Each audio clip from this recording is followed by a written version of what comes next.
Verify that f and g are inverses. The definition of inverse, remember, is that f of g of x reduces to just x. And this happens in the reverse order as well. G of f of x equals x.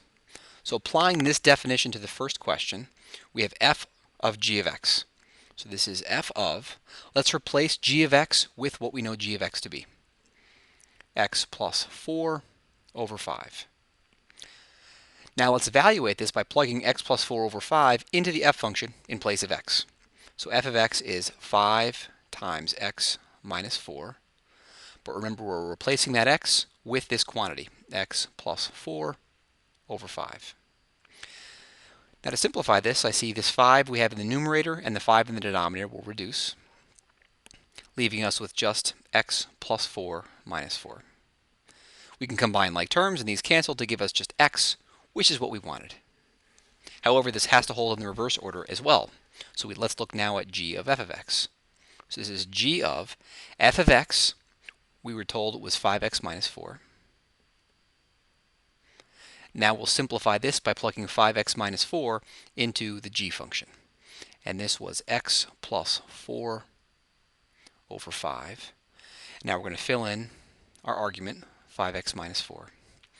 Now when we combine like terms in the numerator, the plus 4 and the minus 4 will cancel. And this leaves just 5x over 5. And these will reduce to give us just x. So this verifies that f and g are inverses. So part A is done.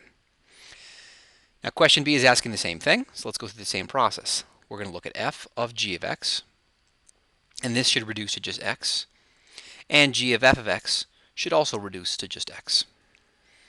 So now f of g of x. Let's replace g of x with what we're told g of x is, and this is the cube root of x plus 1. We're going to plug this into the f function, so this was x cubed minus 1. And we're replacing all the x's in that function with the cube root of x plus 1. To simplify this further, the cube and the cube root are inverses, so they cancel to leave us just x plus 1 minus 1. And then finally we can combine like terms. The plus 1 and the minus 1 are gone, leaves us just x, which is what we want. Now the second half of the problem is that g of f of x should simplify to just x. So this is g of f of x is x cubed minus 1. And now we're going to plug x cubed minus 1 into the function g. And this is the cube root of x plus 1. And remember, we're replacing this x with the argument that we were given, x cubed minus 1. Now inside this cube root, we'll combine like terms. So the minus 1 and the plus 1 we combine together to cancel out to give us just the cube root of x cubed. And the cube root and the cube function are inverses, so they cancel to give us just x.